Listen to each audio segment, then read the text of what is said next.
بسم اللہ الرحمن الرحیم۔ نہ صحبہ ہوں نہ ساقی ہوں نہ مستی ہوں نہ پیمانہ،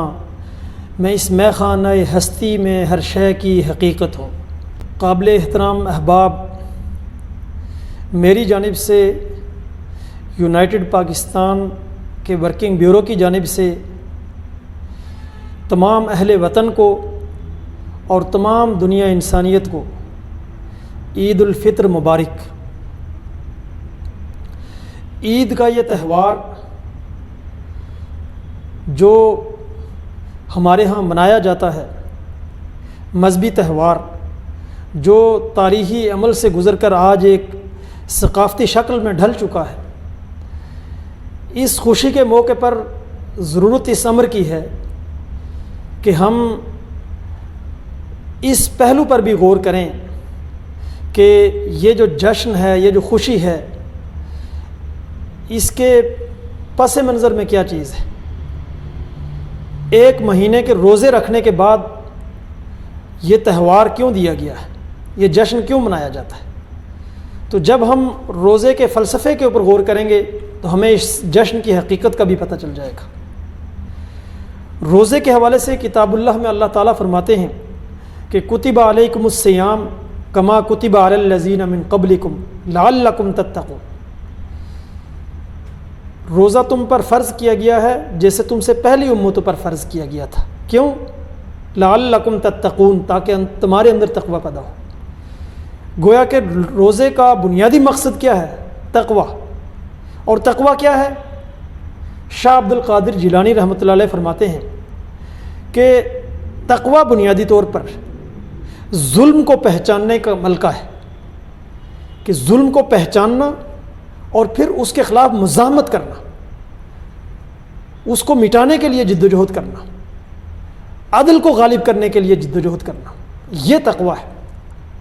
اس لیے کتاب اللہ میں بھی یہ کہا گیا ہے کہ اعدلوا هو اقرب للتقوی، عدل قائم کرو، یہی تقوی کے سب سے زیادہ قریب ترین ہے۔ اب یہ جو تقوی ہے کہ جس کا بنیادی مغز یہ ہے کہ ظلم کو پہچاننے کا ملکہ انسان کے اندر پیدا ہو جائے، اور پھر نہ صرف یہ کہ وہ ظلم کو پہچانے بلکہ اس کے خلاف مزاحمت کرے اور اس کو مٹا کر عدل قائم کرنے کے لیے وہ جد و جہد اور کوشش کرے، یہ ملکہ، یہ وصف انسان کے اندر روزے کے نتیجے میں کیسے پیدا ہوتا ہے؟ تو اگر ہم روزے کی عبادت پر غور کریں تو ہمیں پتہ چلے گا کہ جب ہم ایک مخصوص ٹائم تک بھوک اور پیاس اس کو اپنے اوپر طاری کرتے ہیں تو ہمیں پھر تجربے سے گزرنے کے بعد بھوک اور پیاس کی شدت کا احساس ہوتا ہے، اور یہی شدت احساس ہمیں ریئلائز کراتا ہے کہ ہمارے ارد گرد جو انسان پورے 12 مہینے روزے کی کیفیت میں ہوتے ہیں، جن کو 2 وقت کی روٹی میسر نہیں ہوتی ہے، وہ بھوک اور پیاس کی وجہ سے وہ کس کرب سے گزرتے ہوں گے۔ تو یہ شدت احساسی ہمارے اندر، معاشرے کے اندر جاری ظلم، اس کو پہچاننے کا ملکہ پیدا کرتا ہے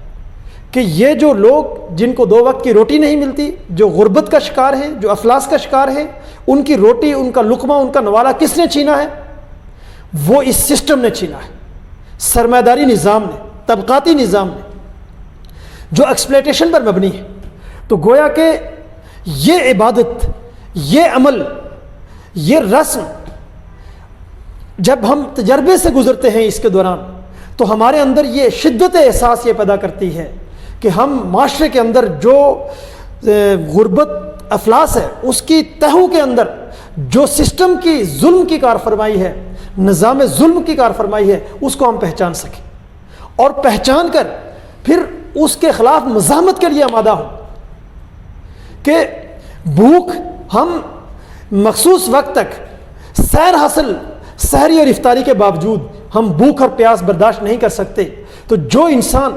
12 مہینے بھوکے اور پیاسے رہتے ہیں وہ اعلیٰ اخلاقیات سے، روحانی ترقی سے کیسے ہمکنار ہوں گے؟ اس لیے نبی اکرم صلی اللہ علیہ وسلم نے فرمایا کہ کاد الفقر ان یکون کفرا، غربت ہی انسان کو کفر تک پہنچا دیتی ہے،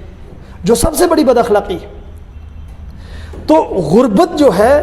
وہ معاشرے میں جب موجود ہوگی تو انسان اخلاقی اور روحانی طور پر ترقی کیسے کرے گا؟ اس لیے اس غربت کو پیدا کرنے والے نظام کے خلاف مزاحمت کرنا، یہی جو ہے روزے کے نتیجے میں حاصل ہونے والا تقویٰ اس کا مغز ہے۔ اگر ہم اس جشن مناتے ہوئے ہم یہ ریئلائز کر رہے ہیں کہ ہمارے اندر یہ تقویٰ پیدا ہوا ہے، ہم نے اس ظلم کے نظام کو پہچانا ہے اور معاشرے کے اندر جو یہ ایکسپلائٹیشن کر رہا ہے اس کو پہچانا ہے، اور ہم نے یہ عہد کیا ہے کہ ہم اس ظلم کے نظام کو ختم کر کے عدل کا نظام یہاں پر غالب کریں گے، تو اس کا مطلب یہ ہے کہ ہم حقیقی معنوں میں جشن منانے کے حقدار ہیں۔ اور اگر ہم نے یہ ریئلائز نہیں کیا، یہ خصوصیت ہمارے اندر نہیں پیدا ہوئی، تو یہ محض ایک رسم ہے۔ تو اس لیے اس موقع پر رک کر ہم نے یہ بات ضرور سمجھنی ہے، اس لیے کہ انبیاء کرام علیہ السلام کی بعثت کا مقصد بھی انسانوں میں اعلیٰ اخلاق ان کی تکمیل ہوتا ہے۔ نبی اکرم صلی اللہ علیہ وسلم فرماتے ہیں کہ بعثت لأتمم مکارم الاخلاق، میری بعثت کا مقصد ہی اخلاق کریمہ کی تکمیل ہے۔ تو اعلیٰ اخلاقیات انسانیت میں کب پیدا ہوتے ہیں؟ جب انسانوں کو بنیادی ضروریات، معاشی ضروریات حاصل ہوں۔ اسی لیے شاہ ولی اللہ فرماتے ہیں کہ انسانیت کے اجتماعی اخلاق اس وقت برباد ہو جاتے ہیں جب کسی جبر سے ان کو معاشی تنگی پر مجبور کیا جائے۔ تو معاشی استحصال اور اس کے نتیجے میں غربت، یہ معاشرے کے اندر وہ کیفیت پیدا کر دیتی ہے کہ جس کے نتیجے میں انسان اخلاقی اور روحانی طور پر پستی سے دوچار ہوتا ہے۔ تو اس لیے روزے کی اس عبادت کے نتیجے میں اس احساس کا پیدا ہونا ضروری ہے کہ بھوک کیا ہے، اور یہ بھوکے ننگے انسانوں جو 12 مہینے اس سسٹم کے ظلم کی وجہ سے بھوک اور افلاس کا شکار ہیں، ان پر کیا کیفیت طاری کرتی ہوتی ہے۔ اور یہ انسان جس کے لیے اللہ تبارک و تعالیٰ نے فرمایا کہ فطرت اللہ التی فطر الناس علیہ، کہ اللہ تعالیٰ نے اپنی فطرت پر اس کو ڈھالا ہے، اور اس اعتبار سے نبی اکرم صلی اللہ علیہ وسلم نے فرمایا کہ تخلقوا باخلاق اللہ، یہ اپنے آپ کو اخلاق اللہ سے مزین کرو۔ یہ ان اخلاقیات سے کیسے یہ ہے کہ مزین ہوگا؟ انسان کا یہ مقام اس تناظر میں علامہ اقبال کے اس شعر کی روشنی میں آپ دیکھیں کہ وہ فرماتے ہیں، نہ سہما ہوں نہ ساقی ہوں نہ مستی ہوں نہ پیمانہ، میں اس میخانہ ہستی میں ہر شے کی حقیقت ہوں، کہ اس کائنات کی حقیقت وہ انسان ہے، اس لیے کہ یہ انسان ہی ہے کہ جس کی فطرت پر فطرت اللہ بطور عکس اور پرتاؤ کے وہ روبہ عمل آتی ہے، اور جب وہ پوری آب و تاب سے انسانی فطرت میں بطور عکس اور پرتاؤ کے روبہ عمل آتی ہے، تو پھر انسان اس مقام پر فائز ہوتا ہے کہ جہاں پر وہ ہر ایک شے کی حقیقت بن جاتا ہے۔